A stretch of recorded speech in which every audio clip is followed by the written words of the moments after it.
Sa iba pang balita, sisikapin ng Philippine Amusement and Gaming Corporation o PAGCOR na masunod ang timeline ni Pangulong Bongbong Marcos kaugnay ng total ban sa Pogo. Kasama rin sa mga pinag-aaralan ng ahensya ang posibleng pagbawi sa mga permit na iginawad sa mga business process outsourcing na nagsisilbing customer service line ng mga Pogo. Pakinggan natin ang ulat ni Kyle Bulyas. Nakahandang tumalima ang Philippine Amusement and Gaming Corporation sa direktiba ni Pangulong Bongbong Marcos na siyurin at ipatigil na ang lahat ng operasyon ng Philippine Offshore Gaming Operators o POGO sa buong bansa, legal man o hindi.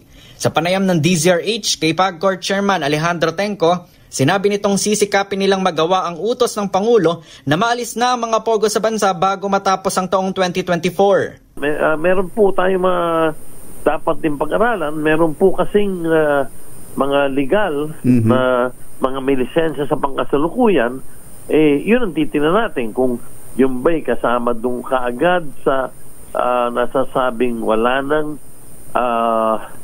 POGO by 2025, January 1, effectively, ano po?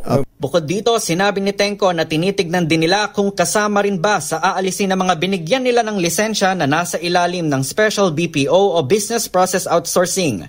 Paliwanag ni Tenco, bagamat hindi sila kasama sa operasyon ng POGO sa bansa, sila anya ang mga nagsisilbing customer service agent para naman sa mga gaming company sa Amerika, Canada at Europa. Sa kabuuan, hindi umano bababa sa 40,000 mga POGO worker ang mawawala ng trabaho sa total ban ng POGO sa Pilipinas. Kahapon nga ay idineklara na ni Pangulong Bongbong Marcos sa kanyang ikatlong State of the Nation address na lahat ng POGO sa bansa ay ipinagbabawal na.